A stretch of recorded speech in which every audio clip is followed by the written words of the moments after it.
Chapter 11. Crossroads Shadow Slave. The three of them stood motionless, looking down in uneasy silence. What happened to Shifty didn't come as a shock, but it was still a hard thing to digest. An ominous feeling settled in their hearts, seeing the broken body of their companion. It was too easy to imagine one of them sharing the same fate. No one knew what to say. After a minute or so, Scala finally sighed. It's a good thing that you took most of the supplies he had been carrying. A bit heartless, but not wrong, Sonny thought, giving the older slave a careful look. Scala frowned, realizing that his mask of a kind-hearted gentleman had slipped for a second, and hurriedly added in a somber tone, "May you rest in peace, my friend." Wow, what a performance. Actually, Sonny had not believed in his benevolent act for a second. Every kid from the outskirts knew that people who acted kind for no reason were the ones to be most wary of. They were either fools or monsters. Scala didn't seem like a fool, so Sonny became cautious of him from the moment they met. He got this far by being a mistrustful cynic, and there was no reason to change now. "We have to go," Hero said, casting one last look down. His voice was even, but Sonny could feel a well of emotion behind it. He just couldn't tell what that emotion was. Scala sighed and turned away, too. Sonny stared at the bloodied rocks for a few more seconds. Why do I feel so guilty? He thought, bewildered by this unexpected reaction. He got what he deserved. A little unsettled, Sonny turned around and followed his two remaining companions. Just like that, they left Shifty behind and continued to climb. At this altitude, traversing the mountain was getting harder and harder. The wind was slamming into them with enough force to throw a person off balance if they were not careful, making every step seem like a gamble. The air was becoming too thin to breathe. Due to the lack of oxygen, Sonny was starting to feel dizzy and nauseated.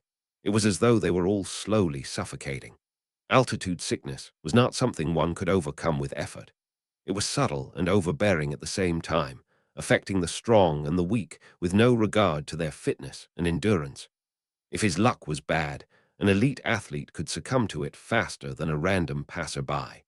It was just a question of your body's innate aptitude and adaptability. Lucky ones were able to get over it after experiencing mild symptoms. The others were sometimes crippled for days or weeks, suffering from all kinds of torturous side effects. Some even died. As though all that wasn't bad enough, it was getting colder, too. The warm clothes and fur weren't enough to keep the chill at bay anymore. Sonny felt simultaneously feverish and freezing, cursing every decision he had made in his life to end up here, on the endless icy slope. This mountain was not a place for humans, and yet they had to go on. A few hours passed.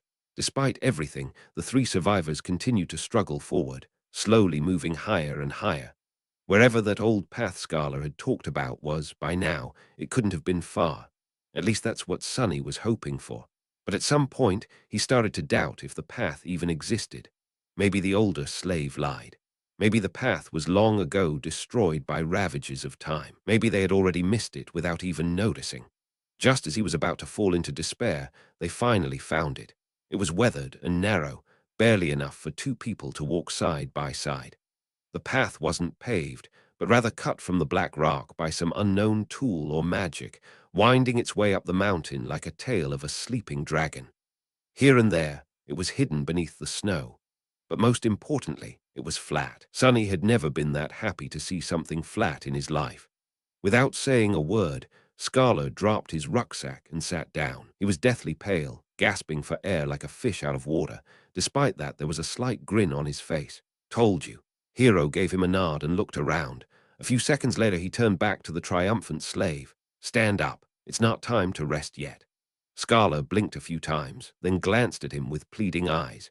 Just give me a few minutes." The young soldier was going to retort, but Sonny suddenly put a hand on his shoulder. Hero turned to face him. "What is it?" "It's gone." "What is gone?" Sonny gestured down back the way they came. "Shifty's body. It's gone." Hero stared at him for a few moments, clearly failing to understand what Sonny was trying to say. "Oh, right. They don't know that Shifty's name is Shifty." Ahem. Awkward. He wanted to explain, but both Scala and Hero seemed to have grasped his meaning. Simultaneously, they moved to the edge of the stone path and looked down, trying to spot the place where Shifty had met his end. Indeed, the splattering of blood could still be seen on the jagged rocks, but the corpse itself was nowhere to be found. Scala flinched back and crawled as far away from the edge as he could. The young soldier also backed away, instinctively grabbing the handle of his sword. The three of them exchanged tense looks, clearly understanding the implication of Shifty's disappearance. "It's the monster," Scala said, even paler than before. "It's following us." Hero gritted his teeth. "You are right, and if it is that close, we will inevitably be forced to fight it soon." The idea of fighting the tyrant was as frightening as it was preposterous. He might as well have said that they will all be dead soon. The truth of it was painfully clear to both Sonny and Scala, but the older slave, surprisingly, did not look panicked. Instead, he lowered his gaze and quietly said, "Not necessarily." Hero and Sonny turned to him, all ears. The young soldier raised an eyebrow. "Explain. Here it comes." Scala sighed. "The beast had traced us this far in just a day. That means that there are two most probable possibilities. Either it is smart enough to realize where we are going, or it is following the scent of blood." After a bit of thinking, Hero nodded, agreeing with this logic. The older slave smiled slightly and continued, "Whether it is one or another, we can throw him off our trail and buy some time." "How do we do that?" Despite the urgency in Hero's voice, Scala hesitated and remained silent. "Why are you not answering? Speak." The older slave sighed again, and slowly, as though against his will, answered. Sonny was waiting for this moment for a while now. "We'll just have to make the boy bleed, drag him down the path, then leave him there as bait and go up instead. His sacrifice will save our lives." Right on time. If Sonny wasn't mad and scared witless, of course, he would have smiled. His judgment, it seems, was eerily on point. Affirmation was always nice, but not in the situation where being right also meant potentially being used as monster bait. He remembered the words Scala had spoken back when Shifty was campaigning to have Sonny killed. "Don't be too hasty, my friend. The boy might prove useful later on." These words, which had sounded benevolent then, now turned out to hide a much more sinister meaning. What a bastard. Now it all depended on whether or not Hero would decide to follow through with Scala's plan. The young soldier blinked, astonished. "What do you mean, make him bleed?" Scala shook his head. "It's simple, really. If the monster knows where we are going, we have no choice but to abandon our plans to reach the mountain pass and go over the peak of the mountain instead. If the monster is following the scent of blood, we have to use one of us as bait to mislead it." He paused. "Only by leaving a bleeding man further down the path can we reliably avoid the pursuit no matter how it is tracking us." Hero stood motionless, his eyes jumping between Scala and Sonny. After a few seconds he asked, "How can you bring yourself to propose something so vile?" The older slave masterfully pretended to look aggrieved and Sama. "Of course, it pains me. But if we do nothing, all three of us will die. This way, at least, the boy's death will save 2 lives. The guards will reward him for his sacrifice." Gee, what a silver tongue. I'm almost convinced myself. The young soldier opened his mouth, then closed it again, hesitating. Sonny was silently watching the other 2 survivors, measuring his chances of coming on top in a fight. Scala was already halfway to being a corpse, so overpowering him would not be a problem. Hero presented an obstacle. Chapter 12. The Smell of Blood. Right now, that obstacle was looking down, avoiding Sonny's gaze. His hand was resting on the sword handle. As always, the young slave had no idea about what was going on inside Hero's perfectly shaped head. The uncertainty was making him nervous. Finally, after some time had passed, the soldier spoke. "I have only one question." Both Sonny and Scala stared at him while holding their breaths. "Yes, you said that one of us must be sacrificed to save the other 2. Why him? From what I see, you are far closer to the grave." "A great question. I was just about to ask it myself." Sonny turned to the older slave, trying very hard to suppress a mocking grin. But to his dismay, Scala had an answer ready. "Before the first attack, he was already bleeding because of your senior's whip. During the attack, he was drenched in the blood of a fellow slave. His cloak, too, was soaked in it when the previous owner died. The boy already reeks of blood. Keeping him alive will put us in danger. That's why he is the best choice." The grin died before reaching Sonny's face. "Curse you and your big brain." Scala's reasoning was appallingly solid. Hero listened, his expression growing darker with each word. Finally, he looked at Sonny, a dangerous light shining in his eyes. "That is true." Sonny felt his mouth getting dry. Cold sweat was running down his spine. He tensed, ready to act. But at that moment, Hero smiled. "Your logic is almost unassailable," he said, unsheathing the sword. "However, you fail to account for one thing. Scala raised an eyebrow, trying to hide his own nervousness. What might that be? The young soldier turned to face him, the smile disappearing from his face. Now he was radiating thick, practically palpable killing intent. It's that I know who you are, Your Grace. I also know what you've done and how you ended up a salve. Just one of the revolting crimes you have committed would be enough to make me want to kill you. So if there is someone among us who deserves to be sacrificed, it's you. Scala's eyes widened. But the smell of blood. Don't worry about it. I'll make you bleed enough to overpower whatever residual scent the boy carries. It all happened so fast that Sonny barely had time to react. Hero lunged forward with a speed that seemed almost inhuman. A moment later, Scala was shrieking on the ground, his leg broken with one strike from the flat side of the young soldier's sword. Not giving him an opportunity to recover, Hero stomped on his other leg, and a sickening sound of shattering bones could be clearly heard. The shriek turned into a sobbing howl. Just like that, Scala was done for. The brutality of Hero's actions was in such stark contrast with his usually graceful demeanor that Sonny felt blood turning to ice in his veins. This was scary. The soldier gave him a calm look and said in a placid tone, "Wait for me here." Then he grabbed the older slave and dragged him down the path, soon disappearing behind a rock outcropping.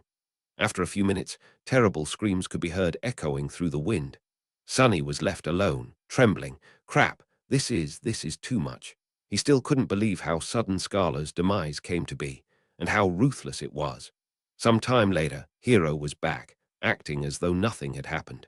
But it was exactly that normalcy that unnerved Sonny the most. After sorting through the contents of Scala's rucksack and throwing most of the firewood out, the young soldier put it over his shoulder and nonchalantly turned to the young slave.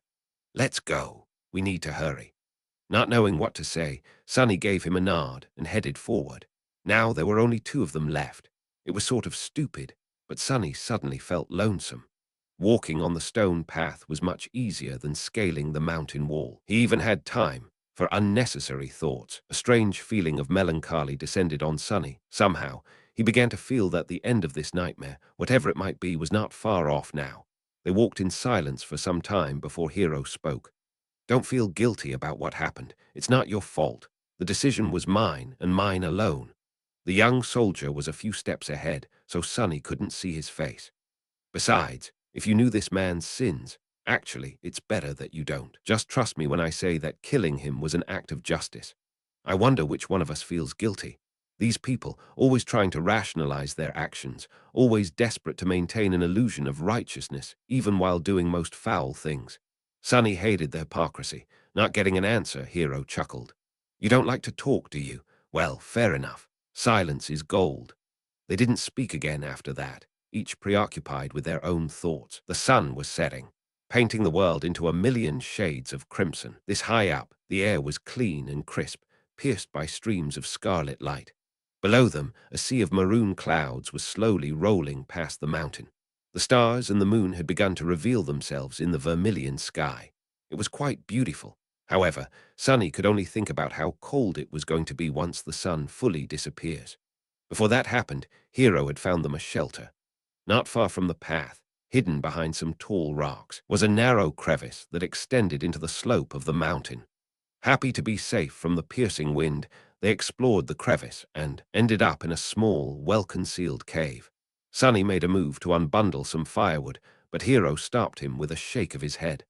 "Today we will camp without making a fire. The beast is too close." Camping without the warm flames to keep them company was not going to be pleasant, but at least they weren't going to freeze to death inside the cave. In any case, the alternative was too frightening. Sonny sat down, putting his back against the cave's wall. Hero settled opposite of him, looking downcast and thoughtful. He was obviously in a strange mood. If nothing else, it was apparent from the fact that today, for the first time, the young soldier had failed to care for his sword after making camp. Soon the sun was gone, and their small cave became completely dark. Sonny, of course, could still see perfectly well.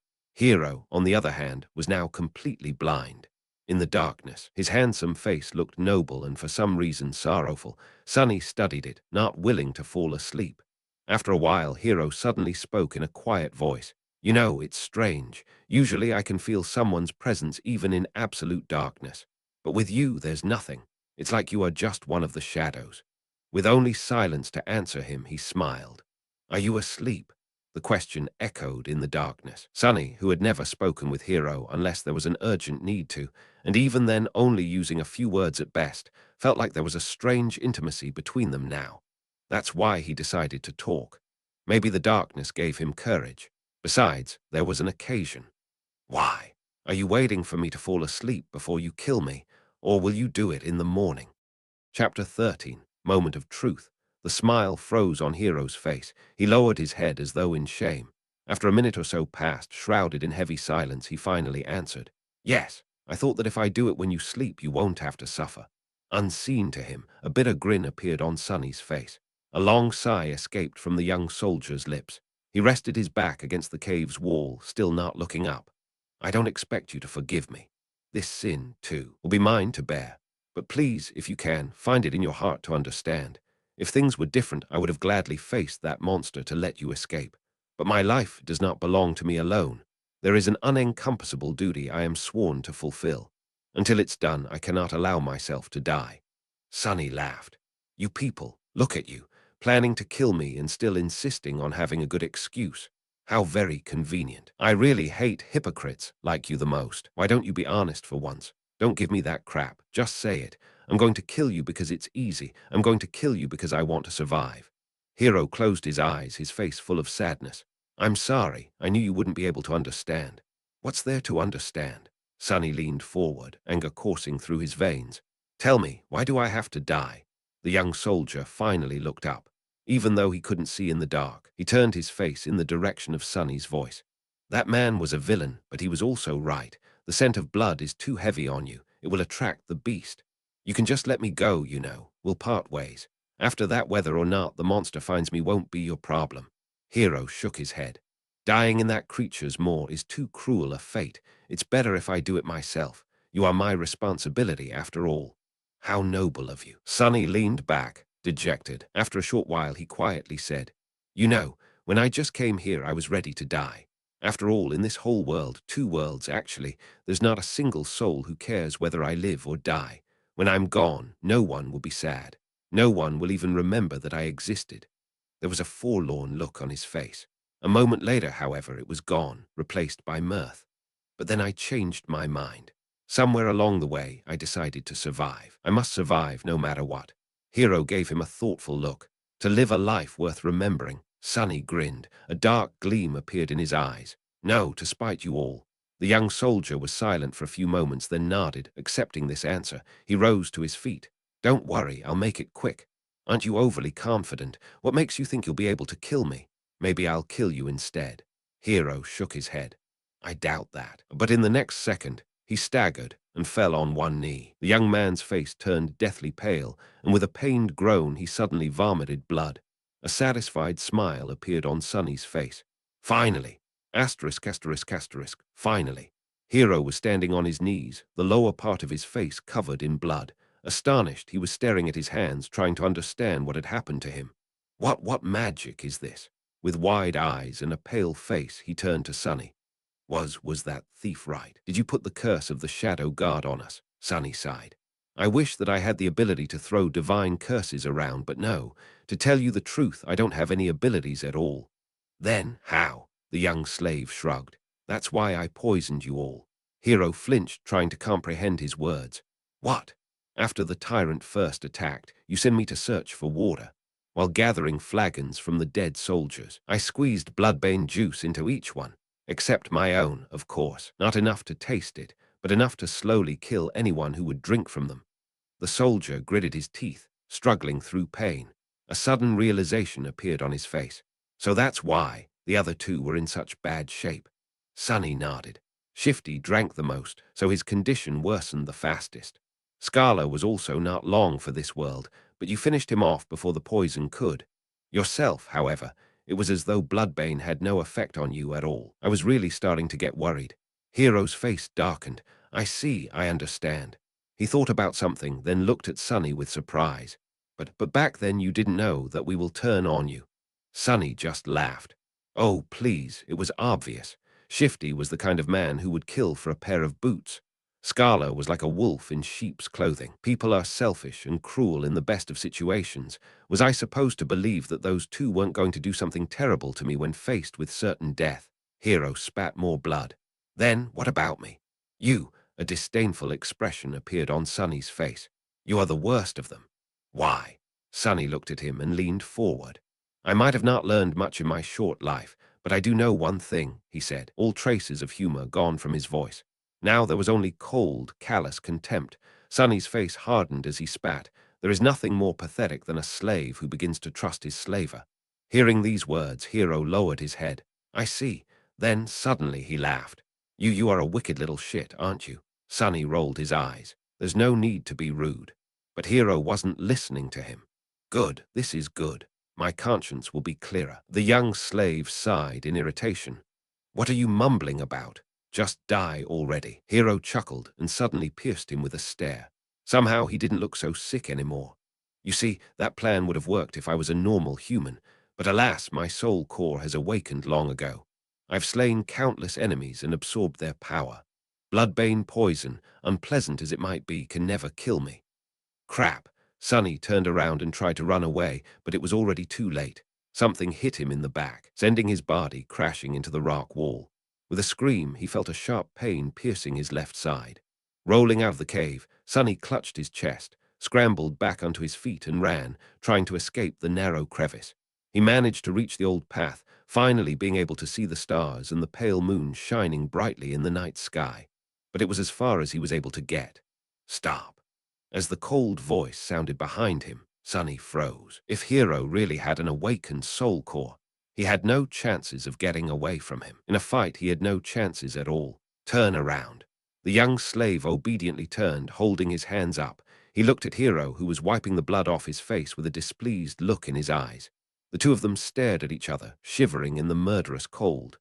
Was it worth it? No matter. Despite it all, I will be true to my promise. I'll make it quick. The soldier unsheathed his sword. Do you have any last words? Sunny did not answer. However, a small silver bell suddenly appeared in his hand. Hero frowned. Where were you hiding that thing? Sunny shook the bell. A beautiful, clear, ringing sound flowed over the mountain, filling the night with an enchanting melody. What are you doing? Stop. The young slave dutifully stopped. What was? Right under Hero's bewildered eyes, the silver bell disappeared into thin air. He looked at Sunny, stumped and suspicious. Tell me, what did you just do? But Sunny didn't answer. In fact, he hadn't said a single word, ever since escaping the cave. Right now, he wasn't even breathing. Hero, on the other hand, continued to speak. Tell me right now, or you will regret it. He scowled. Why are you not saying anything? The shivering boy just stared at him, completely silent. No, he was staring into the darkness behind him. Hero's eyes widened. What? Chapter 14. Child of Shadows. Sunny had no choice but to resort to one last, desperate gamble.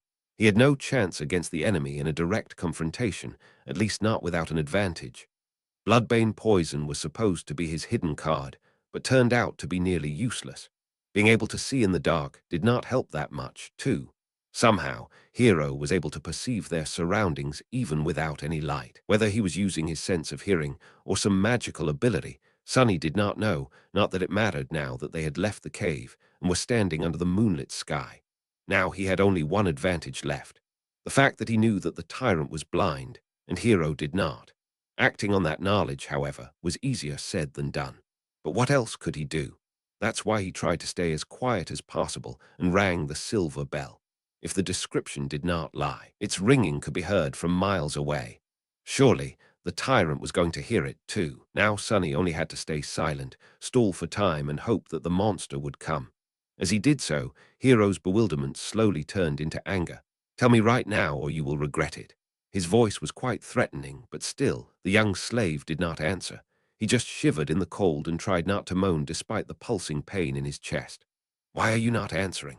But Sunny did not dare to answer. He held his breath and watched, horrified, as the familiar colossal figure appeared behind Hero. His lungs were on fire, and his heart was beating like crazy.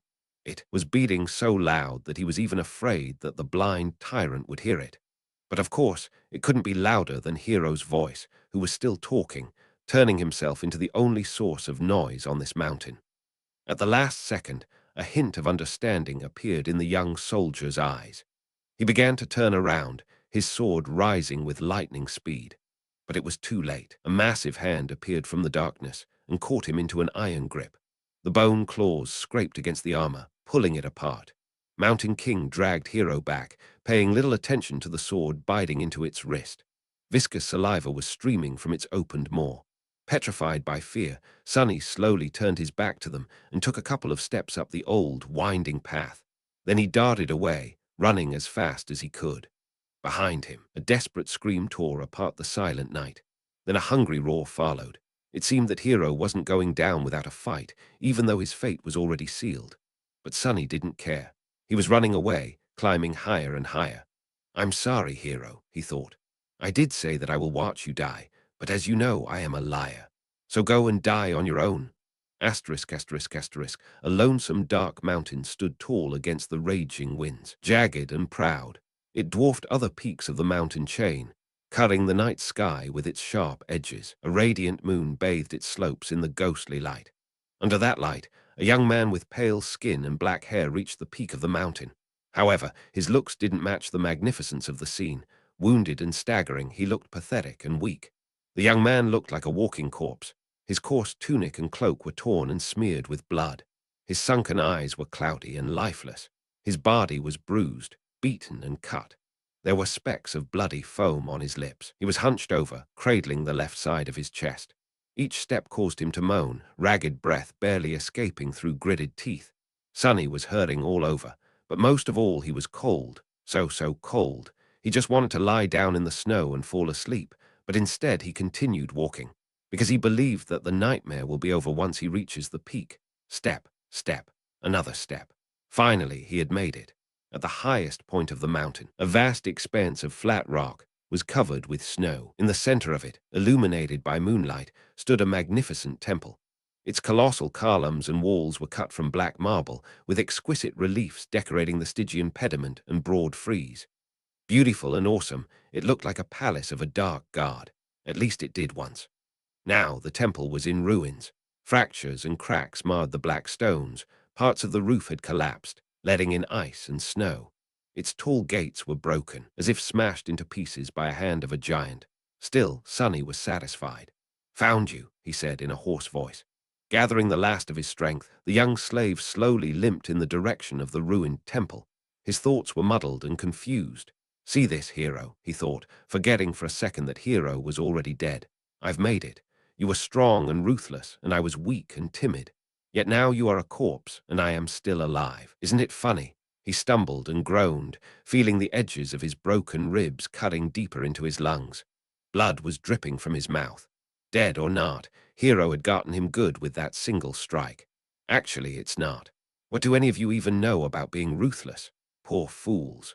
In the world where I come from, people had thousands of years to turn cruelty into an art. And as someone on the receiving end of all that cruelty, don't you think I would know more about being vicious than you ever could? He was getting closer to the temple. Truth be told, you never stood a chance. Wait. What was I thinking about? A moment later, he had already forgotten. There was only pain, the dark temple, and the overpowering desire to sleep. Don't fall for it. It's just hypothermia. If you fall asleep, you'll die. Finally, Sonny reached the steps of the Black Temple. He started to climb them, not noticing thousands of bones that were scattered around. These bones once belonged to humans and monsters both. All of them were killed by the invisible guardians still lingering around the temple. As Sonny was climbing the steps, one of the shapeless guardians approached him. It was ready to snuff out the spark of life that was burning weakly in the defiler's chest, but then stopped, sensing a faint, strangely familiar scent coming from his soul. The scent of divinity. Sorrowful and lonesome, the guardian moved aside, letting Sonny pass. Oblivious, he entered the temple. Sonny found himself in a grandiose hall. Cascades of moonlight were falling through the holes in the partially collapsed roof. Deep shadows were surrounding these circles of silver light, not daring to touch them. The floor was covered in snow and ice. At the far end of the hall, a large altar was cut from a single piece of black marble. It was the only thing inside the temple untouched by snow. Forgetting why he came here, Sonny headed for the altar. He just wanted to sleep. The altar was dry, clean, and as wide as a bed. Sonny climbed on it and lay down. It seemed like he was going to die. He was okay with it. Sonny tried to close his eyes, but was stopped by a sudden noise coming from the direction of the temple's entrance. He turned his head to look, not even a little bit curious. What he saw would have sent chills running down his spine if he wasn't so cold, tired, and indifferent. Mountain King was standing there, looking at him with its 5 blind eyes. He was still massive, terrifying, and revolting. Worm-like shapes were still moving frantically under its skin. It was sniffing the air, salivating. Then it opened its maw and moved forward, slowly approaching the altar. What an ugly bastard, Sonny thought, and suddenly clutched his chest, convulsing in a fit of torturous coughing. Bloody foam flew from his mouth and fell on the altar. However, the black marble soon absorbed it. A second later, it was as pristine as it was before. The tyrant was just about to reach Sonny. It was already stretching its hands to grab him. I guess this is the end, he thought, resigned to his fate. But at the last second, suddenly, the voice of the spell resounded in the dark temple. You have offered yourself as a sacrifice to the gods. The gods are dead and cannot hear you. Your soul bears the mark of divinity. You are a temple slave. Shadow God stirs in his eternal slumber.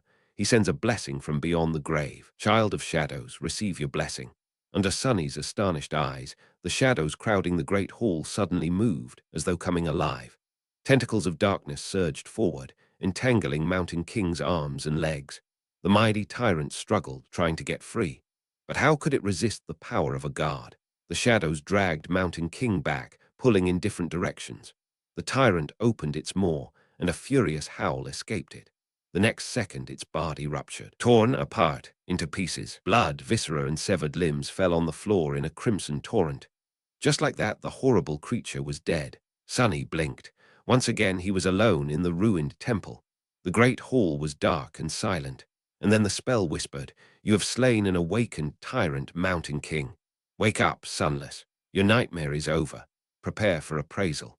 Chapter 15. Shadow Slave, Shadow Slave.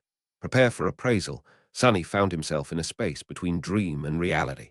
It was an endless black void, illuminated by a myriad of stars. Between those stars, countless strings of silver light were woven into a beautiful and inconceivably complex net, forming various nexuses and constellations. It was truly breathtaking. Somehow, Sonny understood that he was seeing the inner workings of the nightmare spell. He also couldn't help but think that it looked a lot like the celestial equivalent of a neural network. If so, was the spell alive?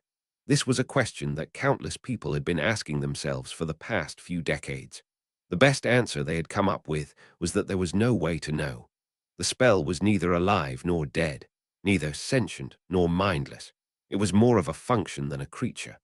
But Sonny was in no mood to ponder philosophical questions. He was eagerly awaiting his boon. The spell was still appraising his performance. However, the first reward had nothing to do with it. You have received a memory, Puppeteer's Shroud, yes. Sonny felt incredibly elated. He was almost ready to do a happy dance. That memory belonged to Mountain King, who was an awakened tyrant, which meant that the memory itself was of the awakened rank. Getting it was a stroke of incredible luck. There were 7 ranks to everything in the spell. These ranks were, in order of growing power, dormant, awakened, ascended, transcendent, supreme, sacred, and divine, with the exclusion of nightmare creatures, who were ranked as dormant, awakened, fallen, corrupted, great, cursed, and unholy. From the spell's point of view, Sonny was a dormant human. Having a memory of a higher rank than his own soul core would be of great help once he enters the dream realm. The power gap between different ranks simply could not be overestimated. He wanted to take a look at the Puppeteer's Shroud, but there was no more time. The spell was done, with its appraisal. Here in the void, its voice didn't sound subtle and familiar anymore. Rather, it seemed like the universe itself was speaking. Sonny held his breath, listening. "Aspirant, your trial is over." A nameless slave ascended the Black Mountain. Both heroes and monsters fell by his hand. Unbroken, he entered the ruined temple of a long-forgotten god and spilled his blood on the sacred altar. The gods were dead, and yet they listened. You have defeated a dormant beast, Mountain King's larva. You have defeated 3 dormant humans, names unknown. You have defeated an awakened human, Oro of the Nine. You have defeated an awakened tyrant, Mountain King.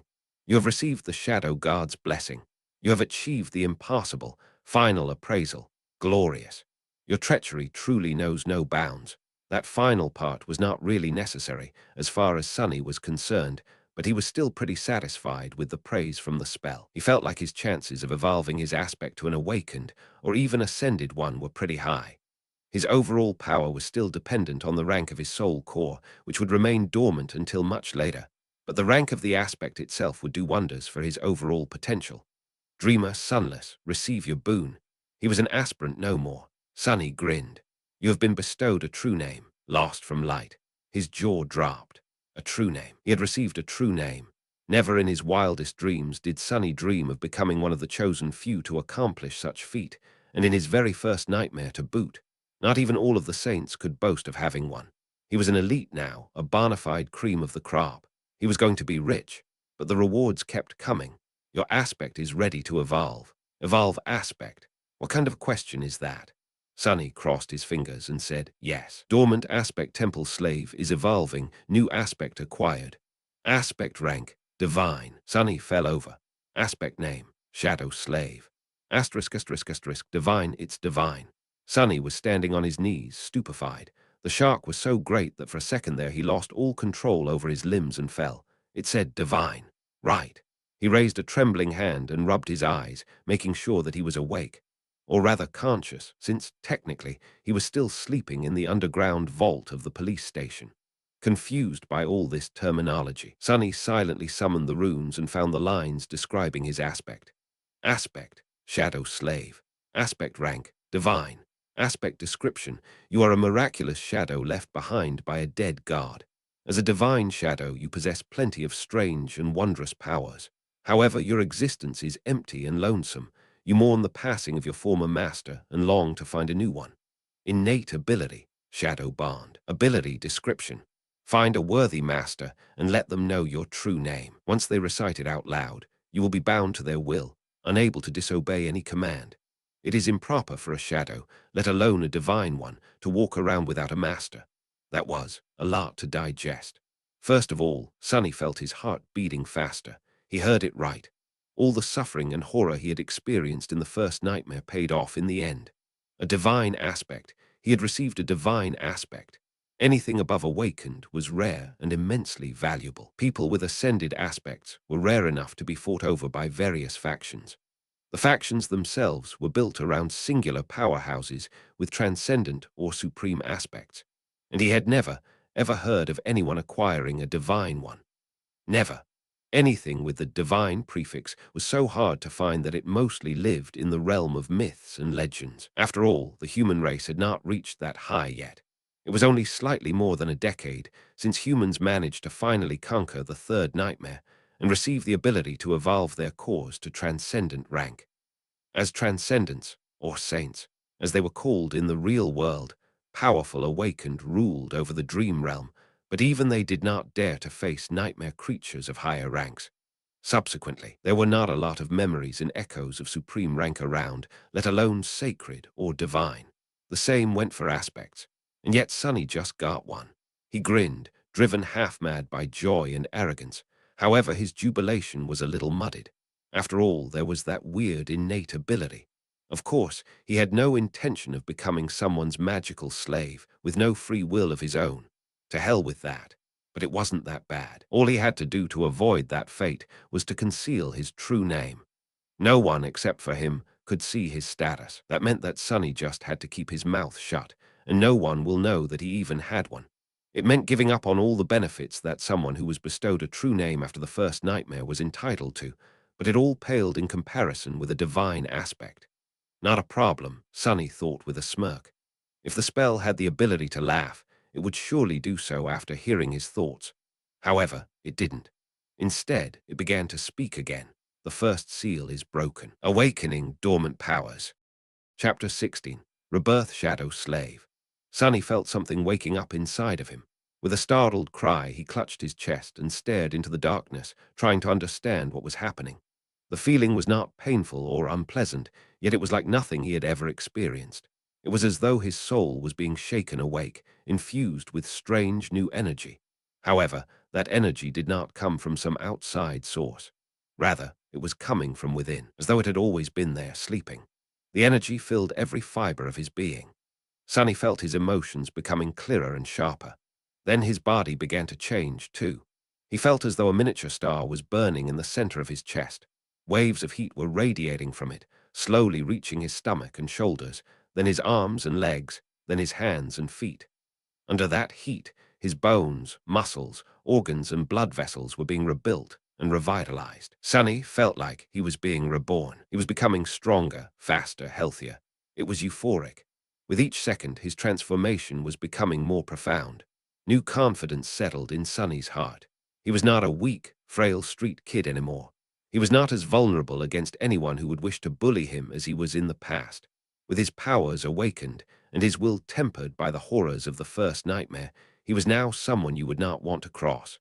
After some time had passed, the star burning in his chest finally cooled down. The heat was replaced with a soothing coldness.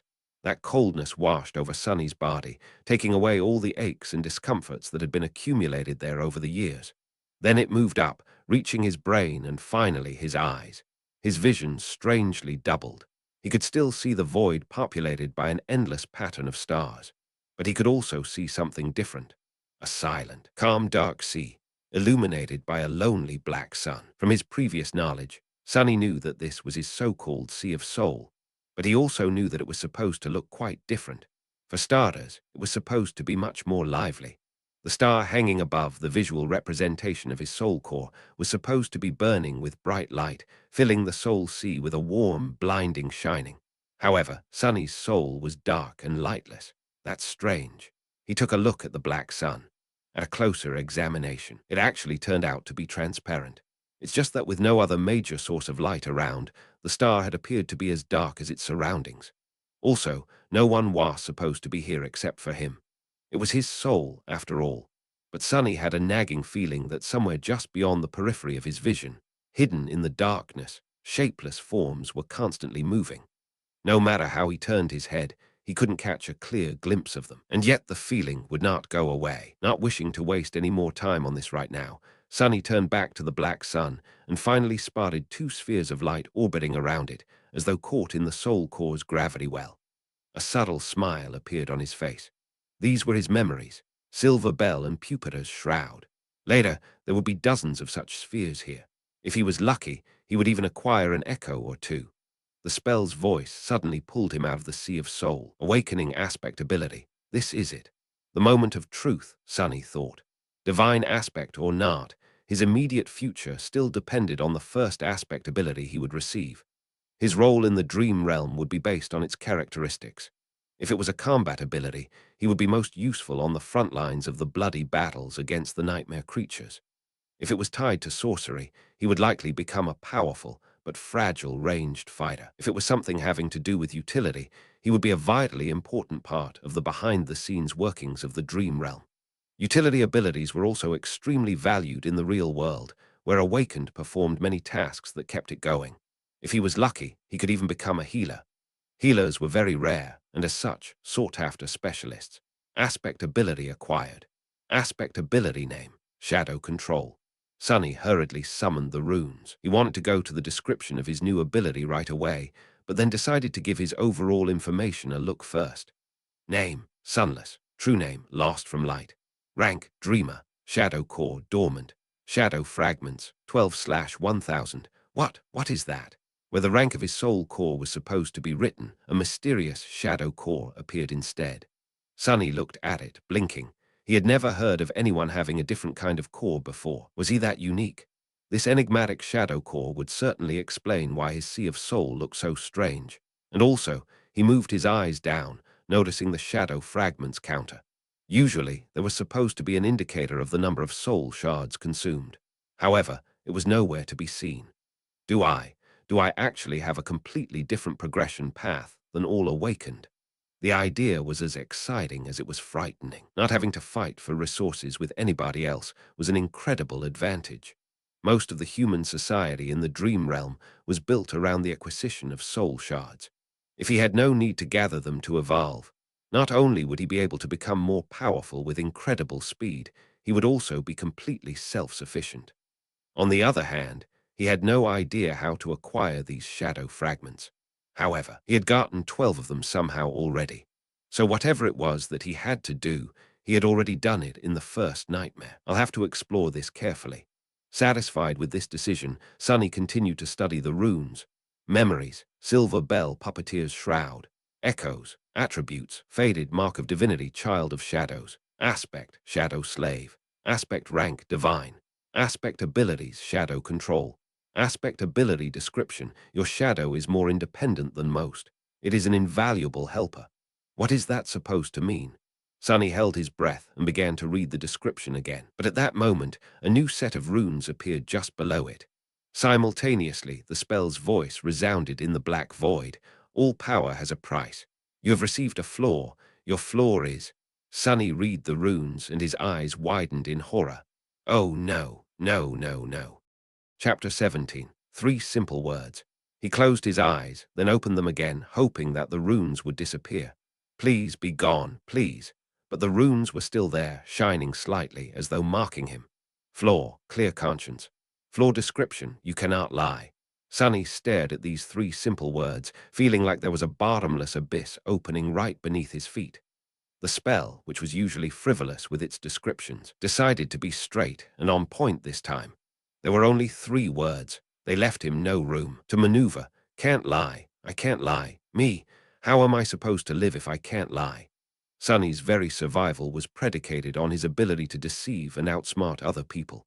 Even the spell itself congratulated him on his treachery. Without the ability to lie, he wouldn't be able to achieve anything. Not to mention, his heart suddenly felt as though it was about to stop. If he could only tell the truth, how was he supposed to hide his true name? Wouldn't anyone be able to turn him into an obedient slave by simply asking a couple of innocent questions? SH. Sunny was about to scream and curse, but at that moment, the spell spoke again. Wake up, lost from light. The black void spun and disappeared. Asterisk, asterisk, asterisk. Sunny opened his eyes. The armored ceiling of the police station's vault hung above him. No one would call its aesthetics beautiful, but to him it was the most majestic sight. Only now did he realize how much he had missed the real world. It was safe and familiar. There were no monsters or slavers, well, at least officially. There was no constant fear of torturous death. It was home. In addition, Sunny felt incredible. The cold that had crept deep into his bones during the nightmare was gone, taking with it all the pain that his wounded body had been enduring day after day. His feet and wrists were not in agony, his back had forgotten the bite of the whip, and he could even breathe without feeling the sharp edges of his broken ribs cutting deeper and deeper into his lungs. What a blessing!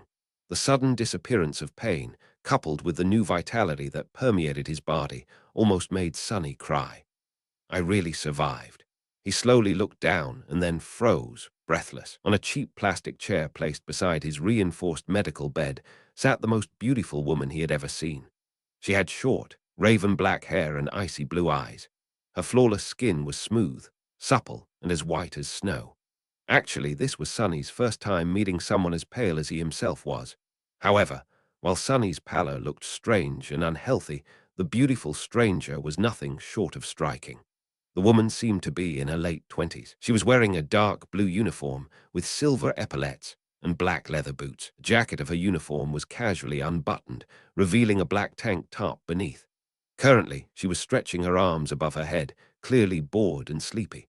The gesture forced the thin fabric to tighten, provocatively accentuating her full breasts. Mesmerized, Sunny almost missed the fact that there was a shoulder insignia on the woman's left sleeve.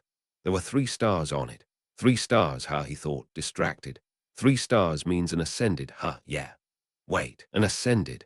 But before Sunny could fully digest the meaning of this word, he realized that the woman was staring at him too. What are you looking at? She said, not a gram of humor in her voice. Sunny blinked a couple of times, embarrassed, and quickly came up with an excuse. Then he opened his mouth and answered, Your breasts. A second later, his eye widened in absolute horror, because he wasn't planning to say those words at all. His mouth moved on its own. A wave of terror suddenly drowned his mind. The woman slowly smiled with a dangerous gleam in her eyes. Then, without any warning, she moved her hand and slapped Sunny across the face. Sunny's whole body was turned around. If it wasn't for the restraints holding him in place, he would have probably flown off the bed. For a moment, he even saw stars. But it could still be considered getting off lightly. An ascended, the woman was an ascended. She could have torn his head clean off with a flick of a finger. Why did he have to offend someone so powerful of all people? Meanwhile, the woman cleared her throat and crossed her arms. "Are you awake now?" Sonny held his numb cheek and carefully nodded. "Good. Let me give you a piece of advice. Don't just say anything that comes to your mind, especially to girls. It's not like you haven't seen a girl before, right? Say thank you. I definitely will not." Sonny thought, but instead his mouth moved on its own, and he said, "I've seen plenty, but no one as beautiful as you." Then he flinched back, his face as red as a lobster. The woman stared at him for a few seconds and then burst into laughter. "I see you haven't met a lot of awakened then. By awakened standards, I'm below average." Sonny glanced at her with doubt. The woman shook her head. "As your soul core develops, the body gets rid of all its imperfections. So it's hard to find an unattractive awakened, especially among the stronger ones. Live long enough, and you might just become a flower boy yourself." Then she gave him a thorough look and added, "Well, maybe. In any case, since you're awake, welcome back to the land of the living.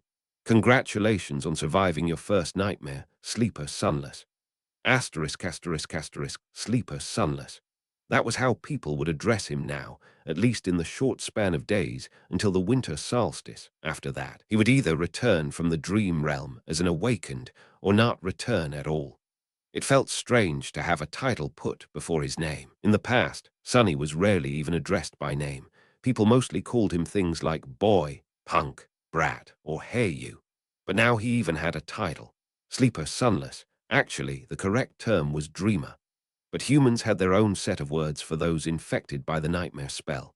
Carriers who had just finished their first nightmare were called sleepers because of how they interacted with the spell.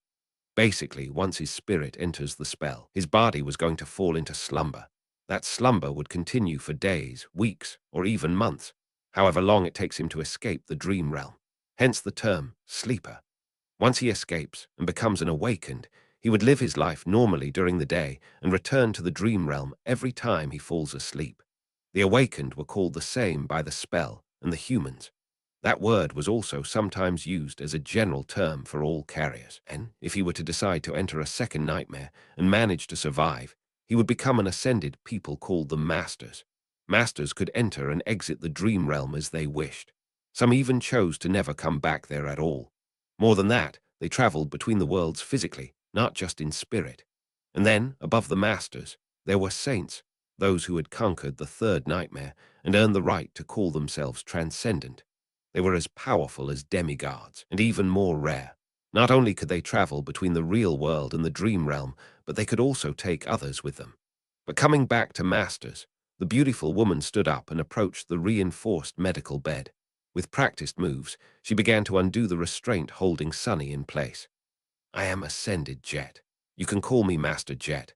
These past 3 days, I was on watch duty due to your nightmare. Right before I fell asleep, the policeman told me that an awakened would arrive in a few hours to monitor my condition, to kill the nightmare creature if I die and let it through." Sonny was unwilling to open his mouth, terrified that all sorts of truths would come spilling out. But there were things he simply had to know. "Master Jet, I have a question." "Go on." "Why would a master be put on watch duty? Isn't it below your pay grade?" Jet gave him a dark look. "You're smarter than you seem. Recently, there was a lot of gates opening in this sector. Most of the local awakened are either wounded or occupied with the cleanup, or dead. It's always like that close to the winter solstice." She opened the final restraint and took a step back. "Plus, there's not a lot of awakened who, like me, directly work for the government. It's by far the least lucrative or glorious carrier one of us can choose. Would you abandon wealth and fame to work abysmal hours and risk your life, fueled only by altruism and sense of duty?" Sonny wanted to say something flattering. Instead, he looked Master Jet right in the eyes and smirked. "Of course not. I'm not an idiot. Damn this damn floor, damn." She stared at him with a humorless expression. Sonny thought that he was going to get slapped again. But instead, Jet smiled. "See, I was right. You really are smart." Chapter 18. Absence of Light. Sonny was enjoying a hot shower. After their short conversation, Master Jet had sent him to clean himself, saying that he reeked of nightmare. The unnatural slumber of the spell would slow down the body's metabolism, and the medical apparatus he had been strapped into was supposed to take care of the rest. But he was still asleep for 3 whole days. Even if only psychological, the scent of bloodshed and despair lingered around him. "Ah, I'm in heaven," Sonny thought, willing himself to temporarily forget about the looming disaster of the floor. He was alone in the police station's showers, relaxing under the streams of hot water. After a bit of time had passed, Sonny reluctantly turned the tap off and walked over to the towel rack. Coincidentally, he saw himself reflecting in the mirror. The changes in his physique were subtle, but noticeable.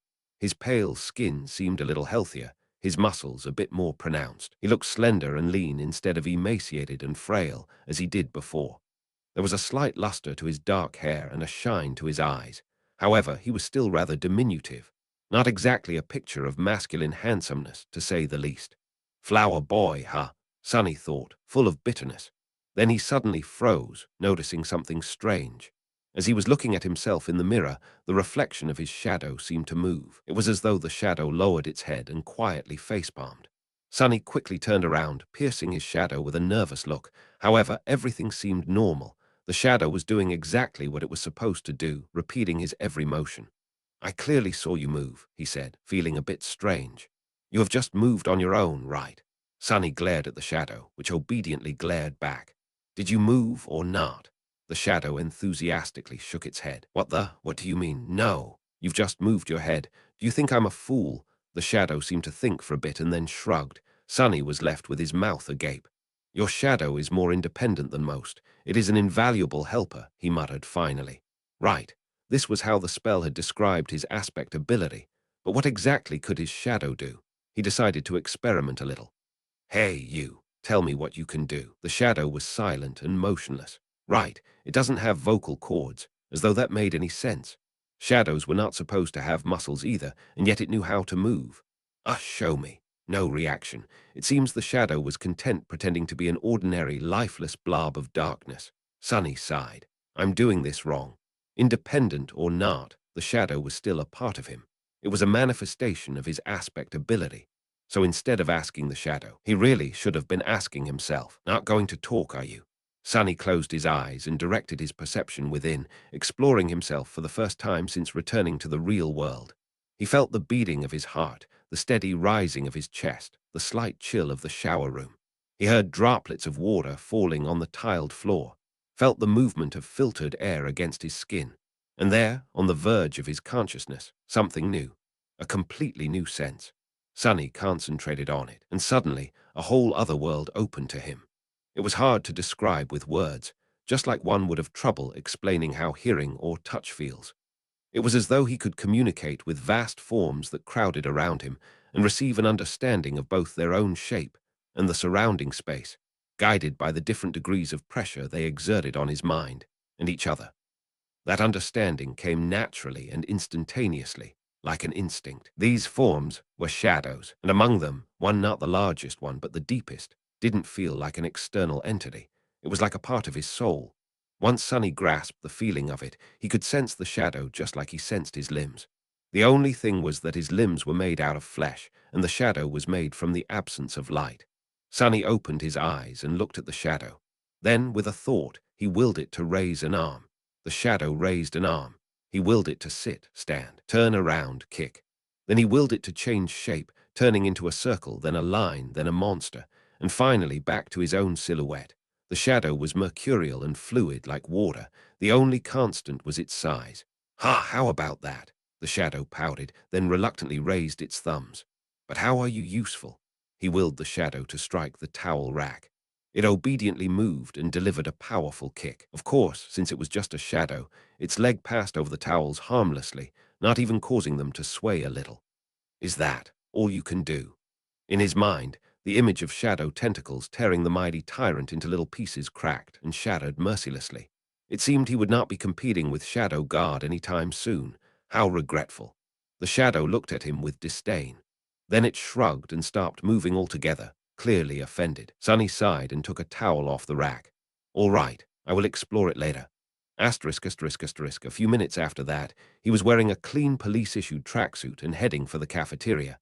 Master Jet was waiting for him at one of the tables, with 2 trays full of steaming synthetic food in front of her. "Help yourself."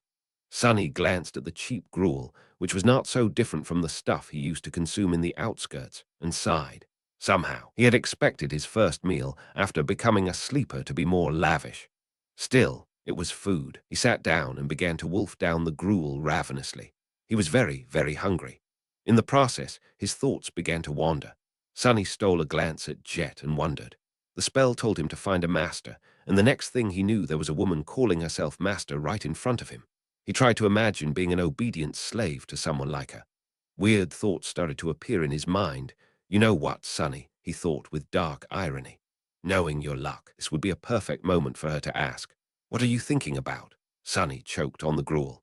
He felt his mouth beginning to open and put all of his will into staying silent. A second passed without him saying anything.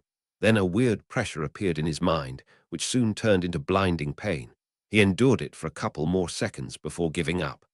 "I was thinking that it would be a perfect moment for you to ask me about what I am thinking," he finally said. Jet gave him a weird look. "All right. Are you almost finished with your food?" Sonny nodded. "Then I'll begin. As per protocol, I am obligated to inform you of a few things. It is mostly a formality. First of all, concerning your nightmare," she glanced at him and sighed. "You are entitled to receive free psychological counseling. No matter what traumatic experience you have encountered, there is no shame in asking for help. Your mind is as important as your body. It's only right to keep it healthy. Are you interested?" Sonny shook his head. Jet shrugged and continued. "As you wish. You can also talk to me. Was it very hard?" How could he answer? It was simultaneously much worse than I expected and exactly as bad as I expected. She nodded, satisfied with that explanation. "That's a good attitude. I won't pry any further. Us outskirt rats are way more resilient than people think." Sonny looked at her in surprise. "Master Jet, you grew up in the outskirts." She grinned. "What? You can't tell because of my exquisite manners and polished exterior." He blinked a couple of times, surprised. "I couldn't tell at all." After thinking for a while, he added, "Are there a lot of people like us among the awakened?" Jet's smile disappeared. "No, there's not. In fact, they can be counted on one hand." As expected, odds were really stacked against people like them. That made the 3 stars on Jet's insignia even more exceptional. "One day, I'll be a master, too. If she can do it, why can't I?" "So, what happens now? What else are you obligated to tell me?" Sonny had no idea what he was supposed to do after leaving the police station. The winter solstice was just several weeks away. Jet leaned back and answered, "That's basically it. There are some additional hoops to jump through, mostly having to do with your family, but, well, I've read your file, so I know it doesn't apply. The only thing left is to decide how you will be preparing for your first journey into the dream realm." She looked at her communicator and grimaced. "I must say, your luck is exceptionally bad. There's not a lot of time at all. First of all, you are free to do what you want. No one is forcing you to make a certain decision. That is to say, you can choose to prepare on your own or not prepare at all. Party until the lights go out." Sonny was not very well versed in partying. "However, I would advise against that. As a sleeper, you are also entitled to enroll in the Awakened Academy. You'll be provided with food, lodging, and a wide choice of preparatory classes. This late into the year, you won't be able to learn a lot, but it's better than nothing." She was silent for a few seconds, then added, "More importantly, you will get acquainted with most of the people who will enter the dream realm with you. Some of them might become your companions for life, and some may end up trying to end that life once we're inside the spell," Sonny added, reading between the lines of what Master Jet had said. "So, what do you say? Do you want me to take you to the academy?" Sonny thought about it. Strangely, his floor was silent, not forcing him to answer one way or the other. "Is it because I haven't made up my mind yet?" Finally, he looked down at his empty tray and made a decision. "Free lodging and food, you say?" "Yeah, I want to go to the academy." Chapter 19. Crossing the Bridge. Sonny was standing in front of the massive, seemingly indestructible red gates of the Awakened Academy. The academy was, in fact, a city within the city. It was built like a fortress, with a high wall made of hard alloy, deep moat, and numerous large-caliber turrets which were placed in certain positions to create a deadly air suppression dome. No nightmare creature, not even colossal titans, was supposed to be able to break through its defenses. It was a legendary place. Actually, many of the most popular webtoons, youth dramas, and novels took place right behind that wall. Adventures, rivalries, and romantic entanglements of the young awakened heroes were the mainstream theme of modern entertainment. Never in his wildest dreams did Sonny imagine actually becoming one of these heroes. Of course, how things really were differed a lot from how it was portrayed in the media. More than that, he had only 4 weeks to spend here before venturing into the dream realm. Even if he wanted to, there was not enough time for any type of entanglement, and he definitely did not want to. He had to learn how to survive, not waste time on such nonsense. The snow was slowly falling to the ground. It was cold and silent in front of the academy gates. Except for Sunny, there was only one other person, another new sleeper, if he had to guess. It was a tall, slender girl of around his age, with clear grey eyes and a detached look on her face. She had strange, silver-white hair that was cut short and neatly parted to the side. Just like him, she was dressed in a police-issued tracksuit and had no personal belongings with her. On her head, there was a pair of old-fashioned headphones. She was calmly listening to music while they waited. There was a certain vibe to the silver-haired girl. It was sort of as though she was apart from the world. She looked confident and self-sufficient, but also a bit lonely. Sunny wasn't going to start a conversation. Who knew what kind of situation he would put himself in due to that damn flaw? It was better to keep to himself. He glanced at the girl and sighed. I wonder what flaw does she have? Finally, the gates began to open. The giant, ridiculously thick sheet of reinforced metal slowly descended, creating a long bridge. Sunny looked ahead with grim determination. Master Jet's parting words echoed in his mind. Asterisk, asterisk, asterisk, on their drive to the academy. Sunny didn't speak much, looking at the sights of the city that were flying past the window of Jet's personal transport vehicle. Actually, it was his first time sitting in a PTV. Most people in the city couldn't even dream about getting a license and purchasing a vehicle like that, having to do with public transportation. He had ridden in the back of a police cruiser once or twice, but that was a completely different experience. At some point, Master Jet looked at him and said, "Since we both come from the outskirts, I'll give you 3 pieces of advice. Whether you listen to me or not is your business." Sunny turned his head, waiting. First, once you're registered in the academy, they'll offer you psychological counseling again. There will also be a valuable reward for sharing your experiences in the nightmare and the details of your appraisal. You'll be able to receive a soul shard, maybe even several of them. He frowned. Are you trying to convince me to visit a psychiatrist again? Jet shook her head. No, I'm telling you to refuse. Surprised, Sunny raised his eyebrows. Why? There was a pause before she answered. You're too green to understand, but out there in the dream realm, nightmare creatures are not the only danger. Once you grow powerful enough, humans will become an equal threat. The less they know about your aspect, the better. So that's how it is. The easiest way to defeat a powerful awakened is to use their flaw. That's why young fools in the academy are encouraged, in various ways, to share the details of their aspects. I'm not saying that the government will leak your information, but once 2 people know a secret, it's no longer a secret. And there's a lot of people working for the government. That made a lot of sense. Thank you, Master Jet. She gave him a nod. Second, there will be a lot of courses to choose from. All types of combat training, deep dives into nightmare creature categories and vulnerabilities, basics of various types of sorcery, artifact study, and so on. Sunny gulped. Actually, he was already agonizing about what weapon to train with. 4 weeks was not enough to master a weapon, but at least he would have a basic understanding of it. Disregard all of that. The only course you have time to attend is wilderness survival. He blinked. What? Jet glanced at him. It's different for city kids, who learn all sorts of useful things in school and from their tutors. But we don't have that advantage, do we? What was the biggest threat to your life during the nightmare? Sunny thought about it. On the surface, the most dangerous thing he faced was the tyrant, followed by hero Oro of the Nine. But actually what almost killed him in the end was the cold. Jet smiled. Smart. You only know how to survive in the city. But the dream realm is mostly made of wilderness. Do you know how to make a fire, how to procure food, how to find safe shelter? No. Fighting monsters is important, but it'll be useless if you die of hunger or exposure to the elements. Trust me, I've learned it the hard way.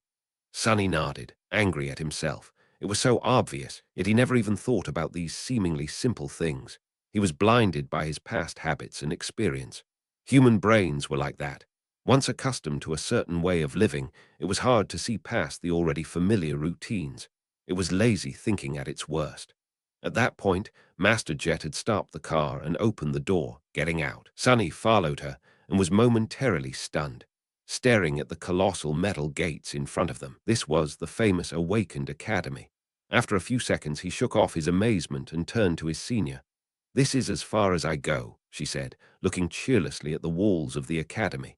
"I've already notified them. Someone will come fetch you in a while." There was something dark in the depths of her icy blue eyes. Sonny suddenly felt a cold feeling spreading through his body. "What's the third advice?" Master Jet glanced at him, then sighed. "Remember, no one can survive in the dream realm alone. That's not an opinion, that's a fact. Try to get along with your peers, even if they don't treat you well. It might save your life." Then she suddenly smiled and patted him on the shoulder. "You've done well to survive until now.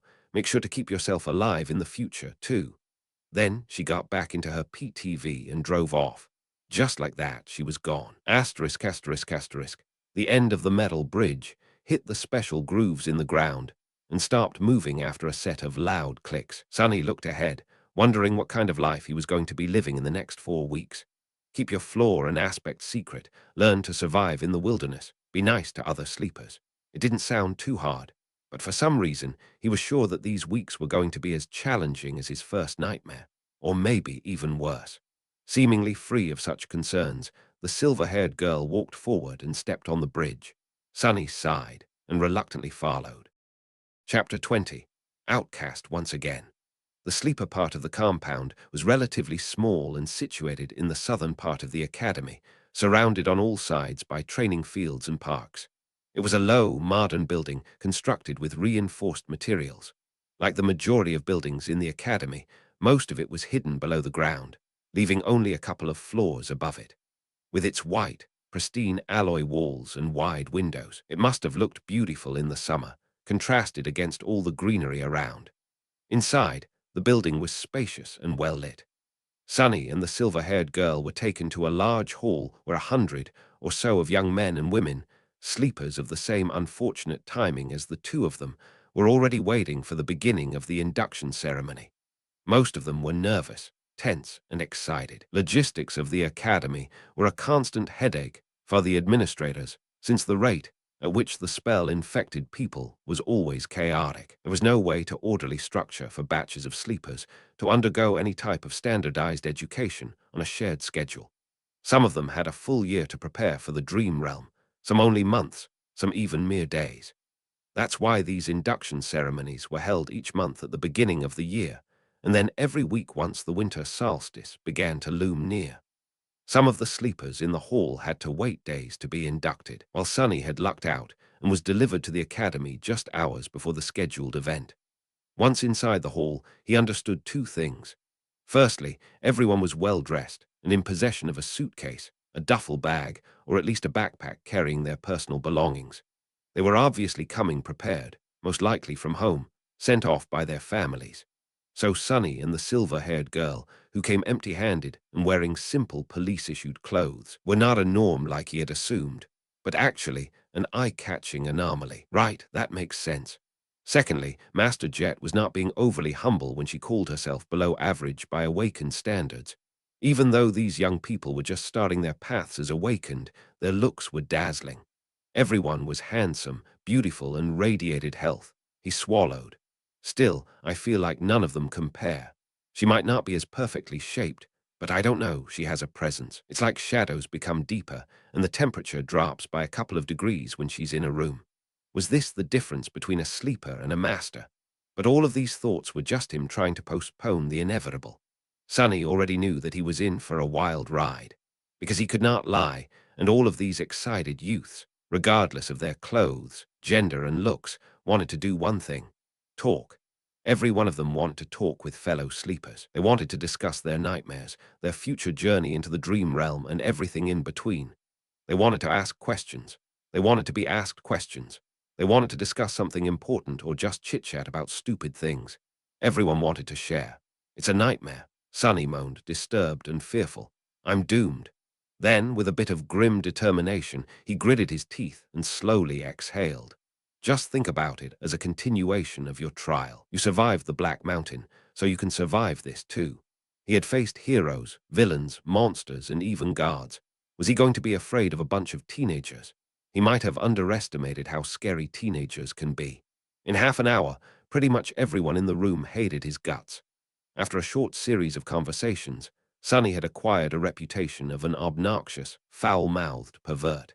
This reputation was quickly solidified. He was slapped a few times, and even punched once. He also discovered a couple of new things about his true self, namely, that deep down inside he was apparently rude, arrogant, and more than a little bit lustful.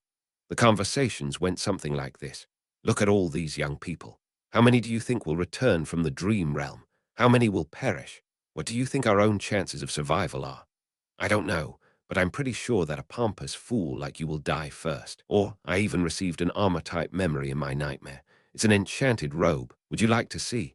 Actually, I would prefer to see you without a robe. Or, then those lowlifes began to rob the bodies. It was disgusting. They even took their shoes. What kind of degenerate would take a dead man's shoes? I once killed a man and took his boots. They were nice boots. What? You killed someone just for a pair of boots? Of course not. There were other reasons. I also took his cloak. Once again an outcast, Sonny was eventually left alone. People seemed to be avoiding him. Unperturbed, he found a quiet corner and stood there, glad that no one wanted to talk to him anymore. His face hurt, and there was blood dripping from his nose. Being ostracized from a group was nothing new, but it still stung. However, he was smiling, because in the process of turning the whole batch of sleepers against himself, Sonny had discovered something vital. He learned how to control his flaw. Once asked a question, he could not keep quiet. He also couldn't lie. However, after a lot of experimentation, Sonny had found out that with a bit of practice, he could influence the exact way the truth eventually came out. It was like this. After receiving a question, his mind automatically produced a truthful answer. After that, the flaw would force him to say that answer aloud. Refusal to speak would result in the buildup of pressure, then piercing pain. The longer he kept quiet, the worse the pain would become. Eventually, he would have to surrender and reveal the truth. However, in these moments between receiving the question and surrendering to the pain, the actual wording of the answer could be changed. The more it strayed from the initial thought, the more resistance he would meet, once again in the form of pressure, then pain. It still had to be truthful, but it didn't have to be so stark. For example, if Master Jet were to catch him staring again and ask what he was looking at, instead of embarrassing himself, Sonny would have been able to endure a bit of pain and simply say you. That would still be the truth, however. The result would be entirely different. Hidden in the corner, Sonny grinned as he observed the sleepers. This is good. This is great. This is something I can work with. After all, one didn't have to lie to deceive a person. Sometimes, truth was the best material for creating deceit. Asterisk, asterisk, asterisk. If used with a certain devious type of intelligence, truth could be as misleading as lies. For example, in one of his previous conversations, Sonny had confessed that he had once stolen boots from a dead man. The other guy was horrified and asked if he had really killed someone just for a pair of boots.